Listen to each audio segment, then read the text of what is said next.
This is Blair Durham with BlackWallStreet Today, your media hub for all things Black business and related news, strategy, and events. It is Sunday morning, and I am Brian Owens. So this is BlackWallStreet Today, brought to you by Black Brand, the Hampton Roads Regional Black Chamber of Commerce. Today on BlackWallStreet Today with Blair Durham, I am your guest host, Brian Owens, and we have an in-studio guest here today, a very special in-studio guest, owner and CEO of REA-D Employment Agency, Diamond Gorman. Now, Diamond Gorman is a serial entrepreneur, although she is the owner of REA-D Employment Agency. Diamond is an award-winning entrepreneur and business consultant that has created successful six-figure businesses in less than 4 months of operating business. She has been credited with having managed and negotiated flagging and construction contracts ranging from $100,000 to $1 million for DBE and MBE projects throughout the state of Pennsylvania and Virginia. It is your favorite government contracting specialist, Diamond Gorman. Welcome to the show, Diamond. Thank you, Brian. Thanks for having me, and thanks for that introduction. Yeah, so you have a lot going on. So let's just start right at the top with REA-D Employment Agency. Now, I described it in my words, but just tell the listeners, what exactly is REA-D Employment Agency? And how did you get it started? REA-D Employment Agency is a subcontracting traffic control company. That's our main focus. So the flaggers you see on the road that stop you during someone's doing work on the road, those are my guys. And that's pretty much what we do. Aside from that, though, everything is in-house. So the construction, the learning, you can literally come to our business with no skills and you can leave with all of the skills to either work for our company or you can solicit and work for other contractors as an entry-level position as a construction worker. Wow. Now, so there's a few reasons why I love your company, but one of the reasons is when we're driving through a construction space on the highway and we see all those guys out there in the hard hats and the vests, some people never think to say, there's a young Black woman in charge of every guy out here right now and who set this whole thing up. So let me ask you, how does a young Black woman break into an industry which I'm just assuming is male dominated? So, and I would say a young Black woman would break into this industry just how any young Black woman would break into a male-dominant industry by being the help. So I started off as a secretary, doing basic office administrative work that, women know how to do, typing, filing, for a guy who owned a traffic control company in Pennsylvania. And that's how I worked my way up. Once I figured out what he was doing, I took over and became like his DBE specialist because, with women, we have a little bit of more sense of what's going on sometimes, not to be biased. But I realized that what he was doing was different, and that DBE holds a lot of weight in most states.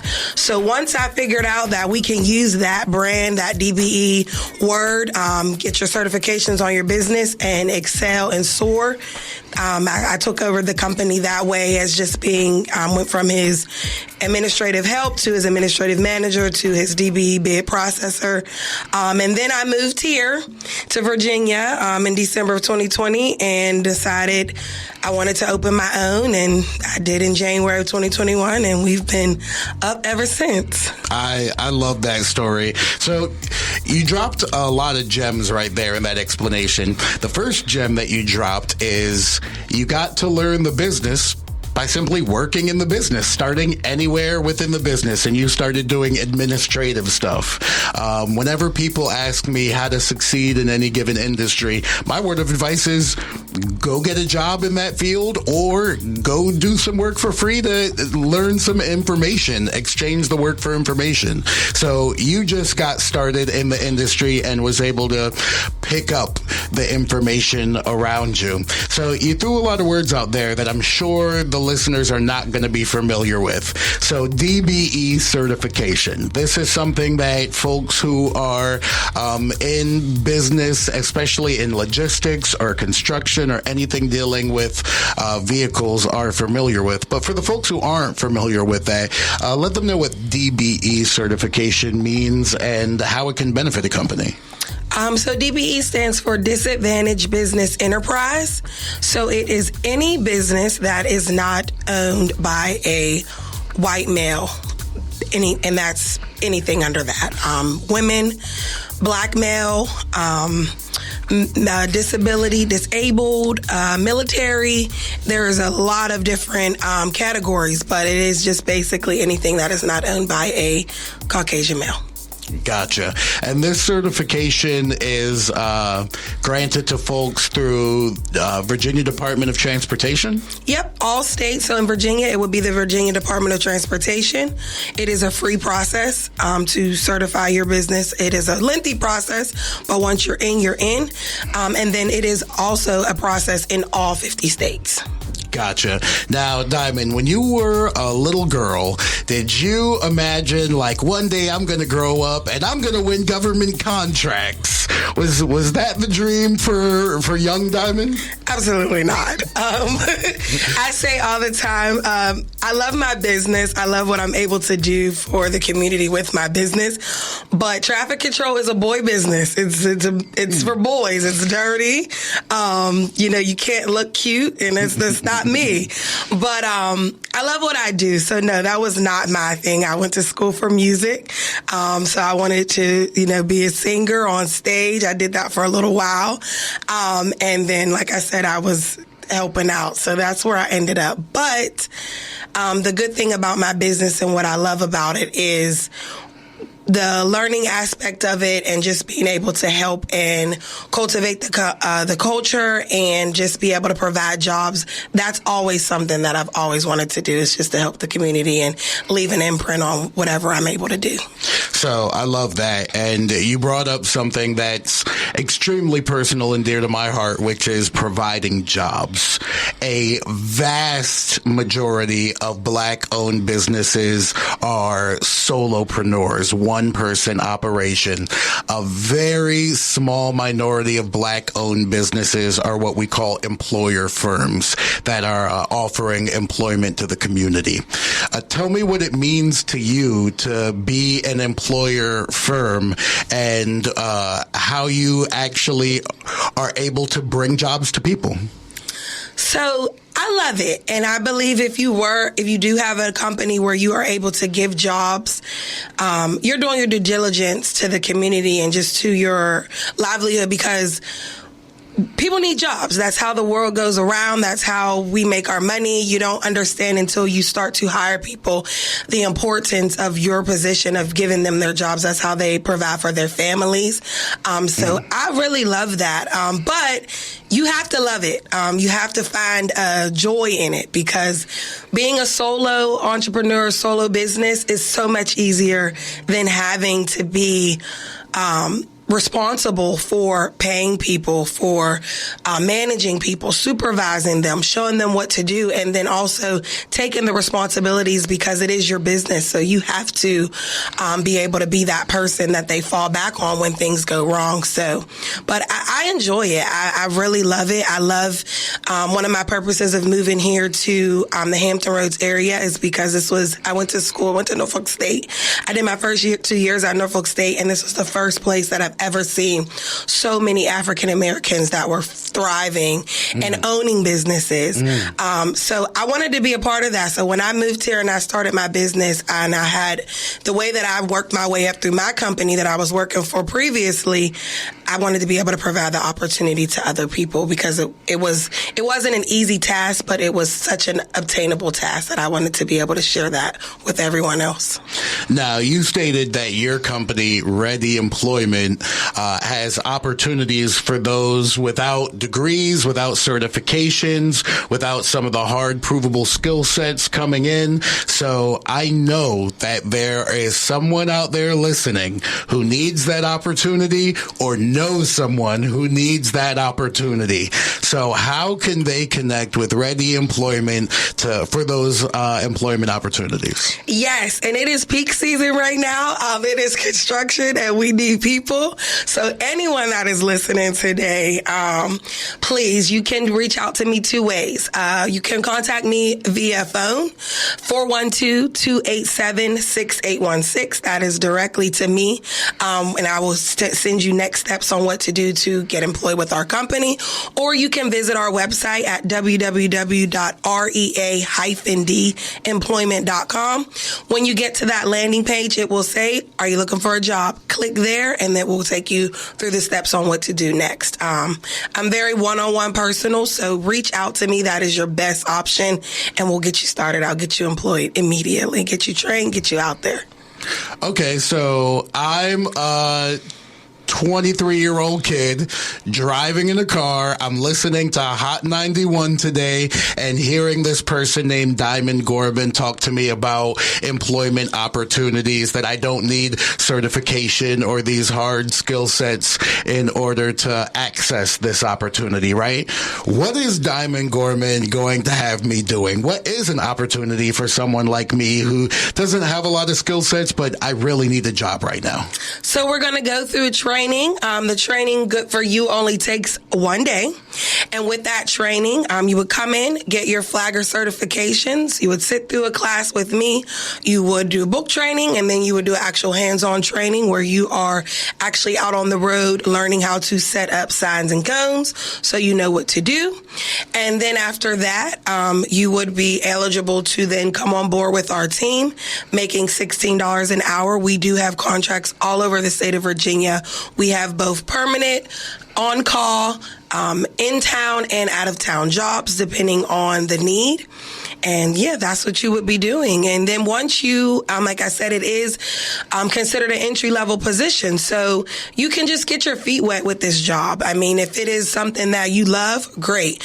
There's opportunities within my company to work your way up for supervisor management skills, or there are other opportunities where you can get more of a full-time 9-to-5 job with other companies. But you have your credentials, you have your certifications, which are good for 2 years in the state of Virginia.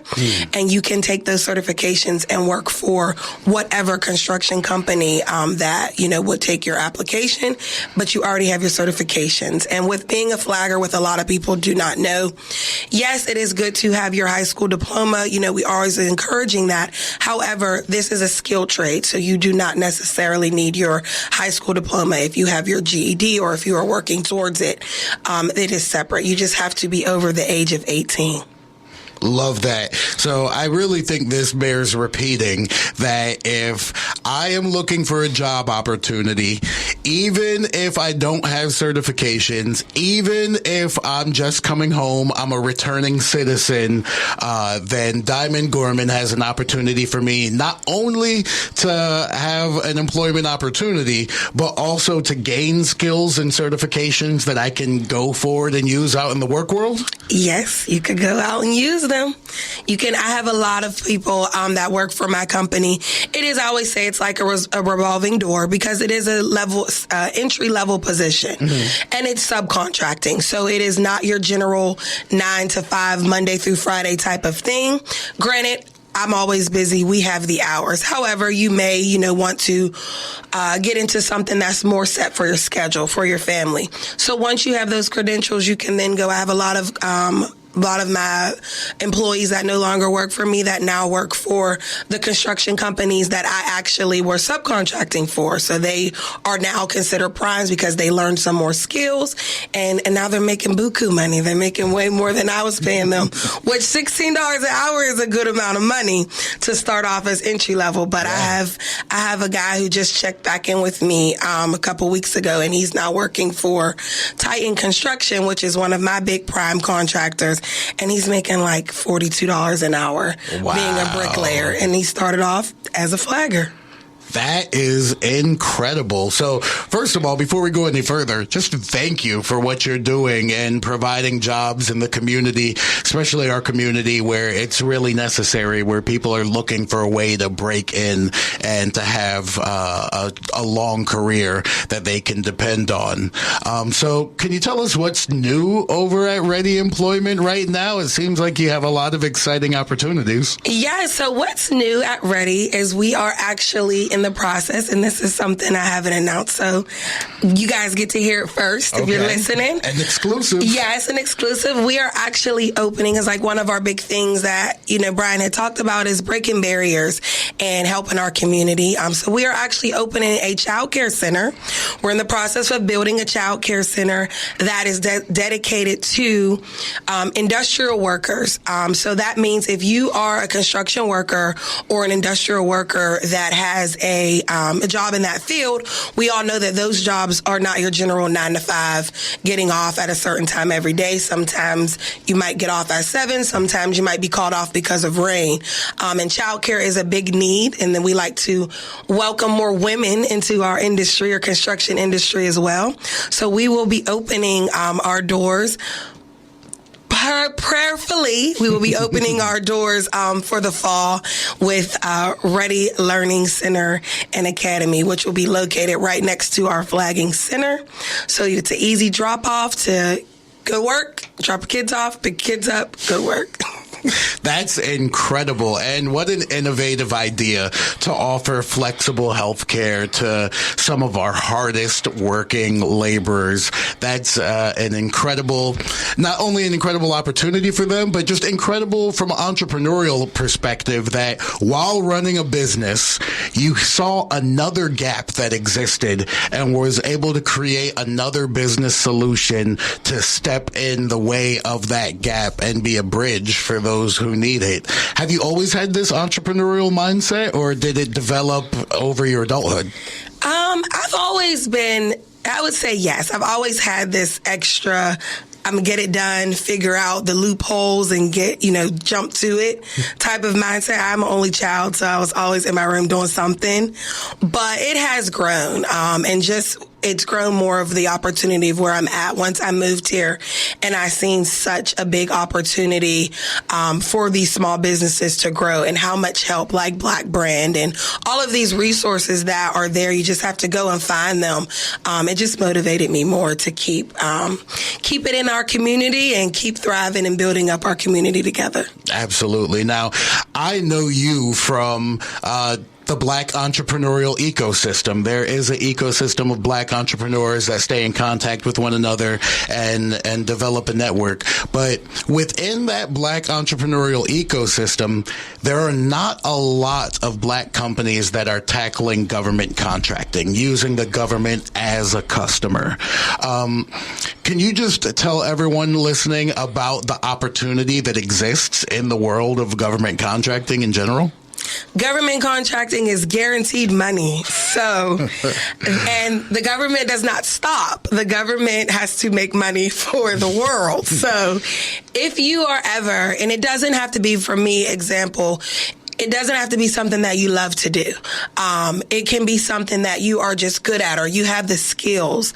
And if you can find that loophole of something that the government needs, a item, a service, a supply, go for it. Because once you have that, it's just a guaranteed. And then like we were talking about that DBE type of thing, that is a loophole of, because you are a disadvantaged business, which disadvantaged to me just means because I am not the general how America was started type of business.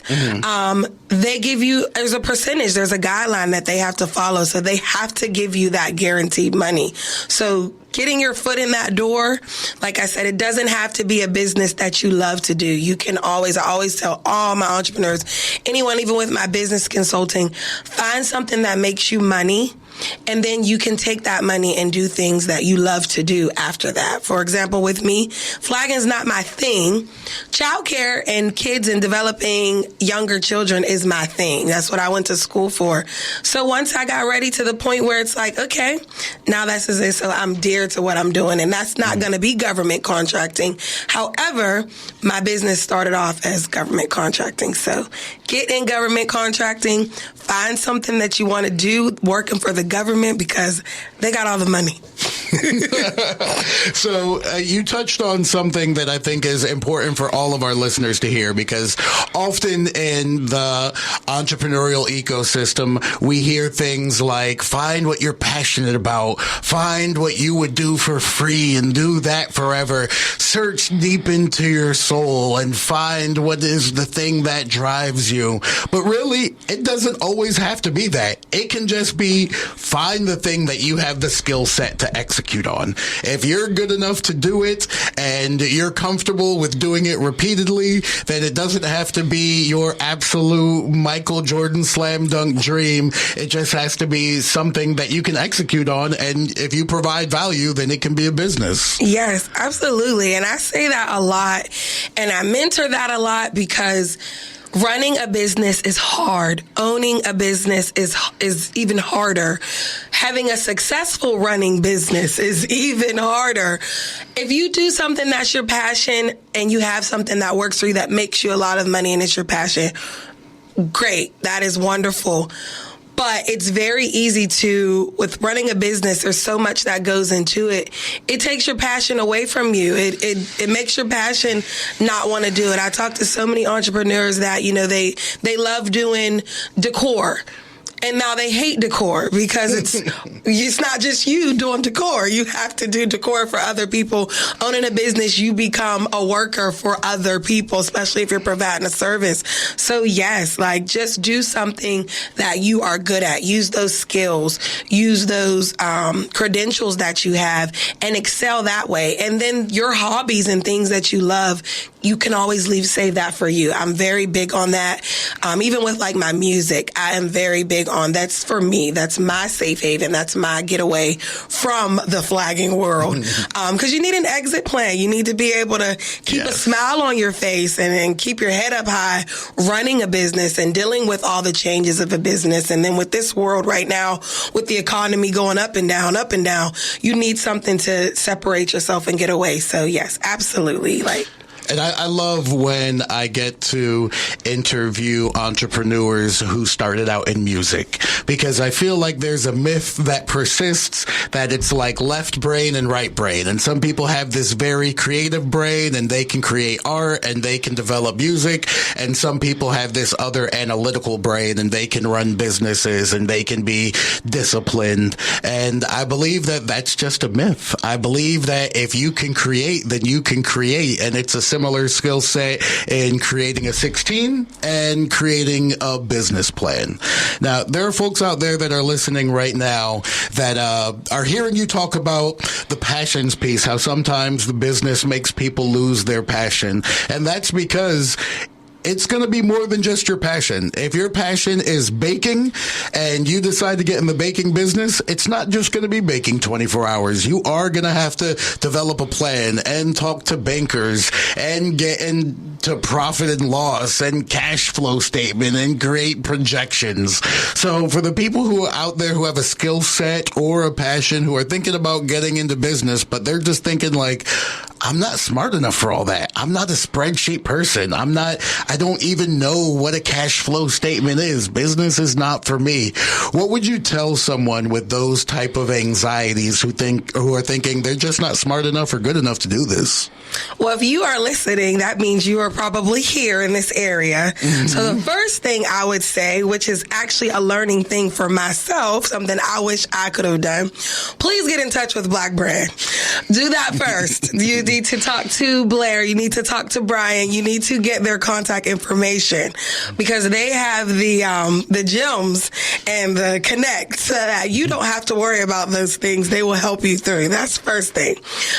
Something that started a couple months after I already started. So I'm like, crappers.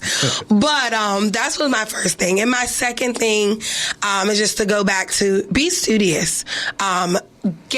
Before you decide to jump into business, before you decide, okay, this is what I want to do and this is my passion and I want to take it full throttle, leave my 9 to 5, or I just want to, jump out there.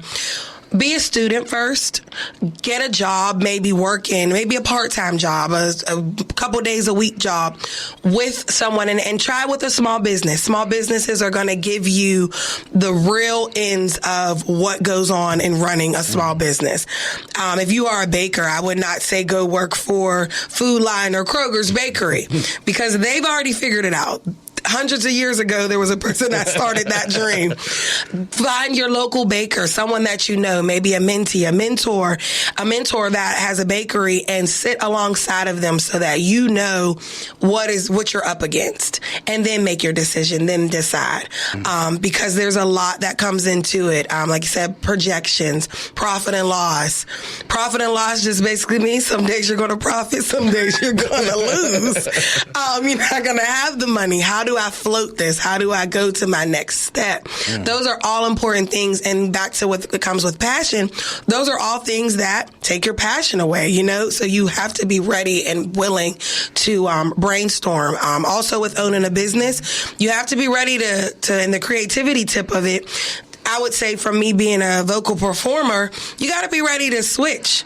If the music doesn't come on and the lights don't come on, you still got to be ready to perform. And when you own a business, you need to be able to do that because there's going to be times where the lights aren't going to come on, but you still got to bake that cake. So you got to figure it out. You got to know how to adjust and move to plan B to be successful.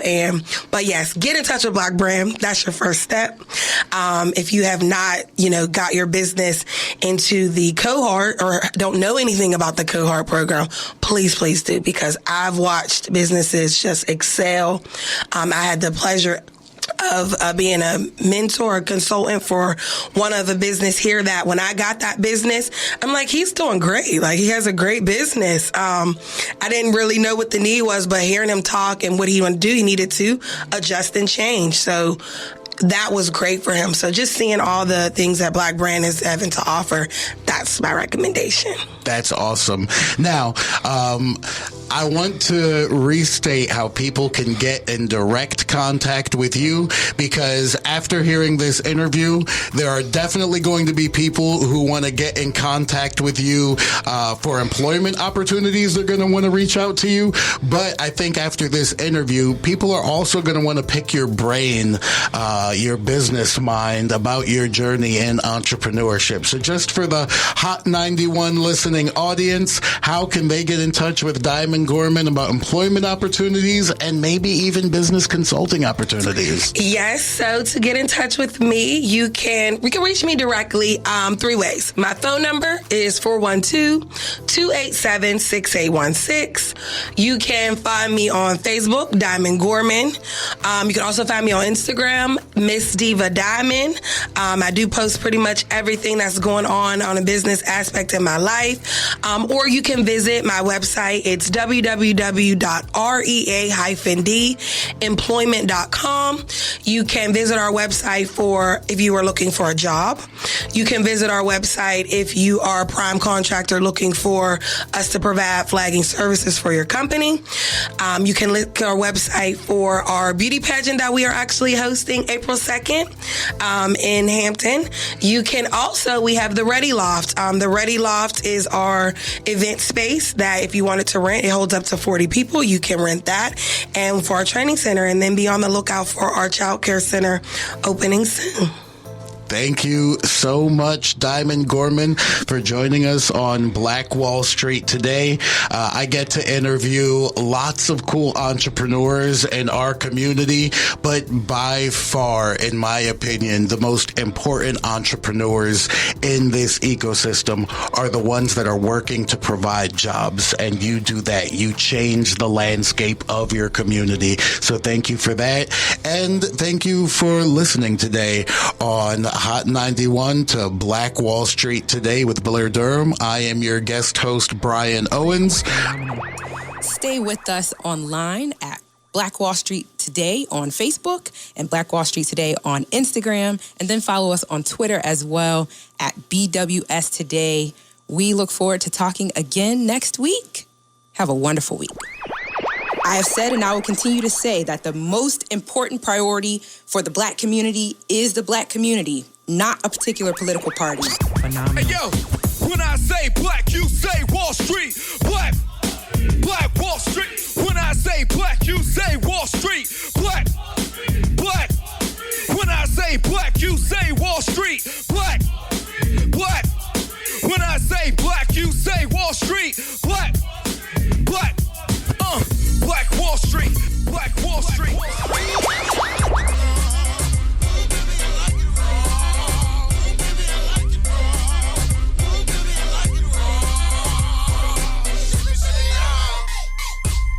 Phenomenal.